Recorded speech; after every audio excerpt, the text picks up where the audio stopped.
IPL 2025 মরশুমের আগে বসবে মেগা অকশনের আসর। তার আগে রিটেনশন তালিকায় দিতে হবে প্রত্যেকটা ফ্র্যাঞ্চাইজিকে 4, 5 না 6 কতজন প্লেয়ারকে ধরে রাখা যাবে তা নিয়ে চূড়ান্ত সিদ্ধান্ত এখনও জানায়নি বোর্ড। তবে 4-এর থেকে বাড়িয়ে 5 করার একটা সম্ভাবনা রয়েছে বলে সূত্রের খবর।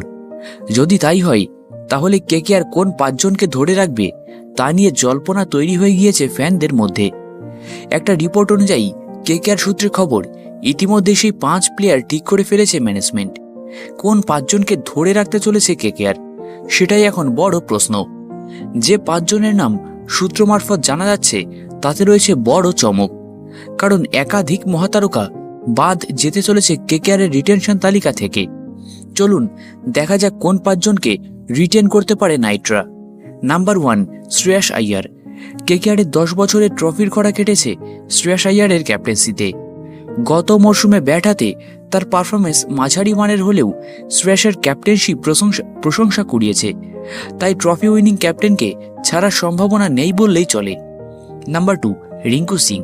তালিকায় দ্বিতীয় তিনি হচ্ছে রিঙ্কু সিং। বিগত 2 মরশুমে কেকেআরের অন্যতম সেরা ম্যাচ উইনার হয়ে উঠেছে উত্তরপ্রদেশের বাঁহাতি ব্যাটসম্যান। ভবিষ্যতের কথা মাথায় রেখে রিঙ্কুকে ধরে রাখতে পারে নাইটরা। Number 3, Andre Russell. 2012 সাল থেকে কেকেআরের পরিবারের সদস্য আন্দ্রে রাসেল। নাইটদের বহু যুদ্ধ জয়ের সৈনিক তিনি। বয়স বাড়ার পারফরমেন্স কিছুটা পড়লেও এখনও নিজের দিনে একাই ম্যাচের ভাগ্য নির্ধারণের ক্ষমতা রাখেন, ফলে রাসেলকে রিটেন করতে পারে কেকেআর। এরপর নাম্বার 4, সুনীল নারিন। গত মরশুমেও কেকেআরের ট্রফি জয়ের অন্যতম নায়ক Caribbean mystery spinner Sunil Narine. ওপেনিংয়ে বিধ্বংসী ব্যাটিং করার পাশাপাশি বোলিংয়েও ধারাবাহিকতা দেখিয়েছেন তিনি, ফলে নারিন ছাড়ার প্রশ্নই ওঠে না কেকেআরের। এরপর ফিল সল্ট। গতবার কেকেআরের হয়ে ওপেনিংয়ে দুরন্ত ব্যাটিং করেছেন ফিল সল্ট, সঙ্গে সামলেছেন উইকেট কিপিংয়ের দায়িত্ব।